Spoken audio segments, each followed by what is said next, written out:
อ๋อหมาใหญ่มากทุกคนหมาใหญ่หมาใหญ่หมาใหญ่อัดอย่างมันโฟกัสคนเบิ่งแม่งหมาเบิ่งหมาเขาก็มาเฮาน่ะนี่นะเบิ่งหมาเขามาเฮาน่ะอ๋อทุกคนไหมคุณน่ะมันลุกทางด้านมาทางนั้นพุ่นมันยางมาทางนั้น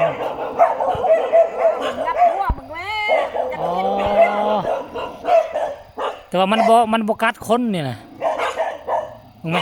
มึงปากมันนั่นน้ำลายย้อยอยู่คือหมาเป็นว่อนี่เอา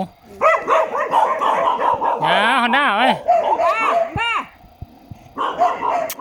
มึงไหมทุกคน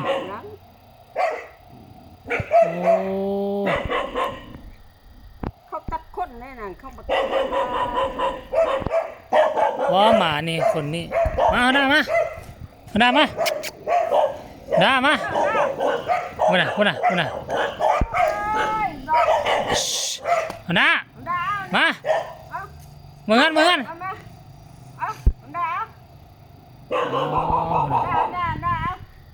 เบิ่งไส้มันก็หูหมาเขาก็มาเฮานะต่างกันลิบลับมาหันหน้ามาเงินมาแต่ว่ามันตัวกระโบเห็นมันกัดคนนี่มันย่างตามทางเขาก็ไปกับมาอยู่ด้วยทุกคนเลยหมารุ่นเนี่ยเด็กใดมาเลี้ยงแค่ตัวเด้มาเงินเห็นปะเห็นมา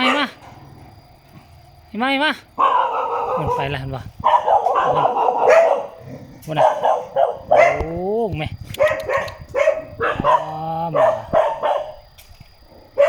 มันน่ะพวกมันยางโยกพุ่นน่ะโอ้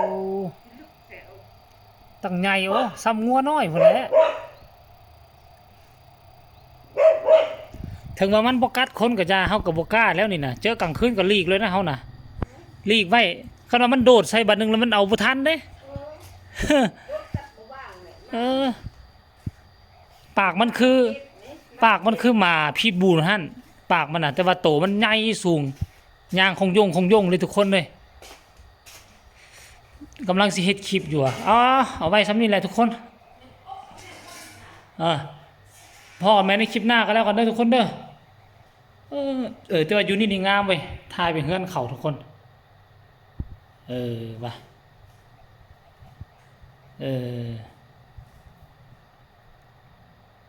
คักเฮือนตรงนี้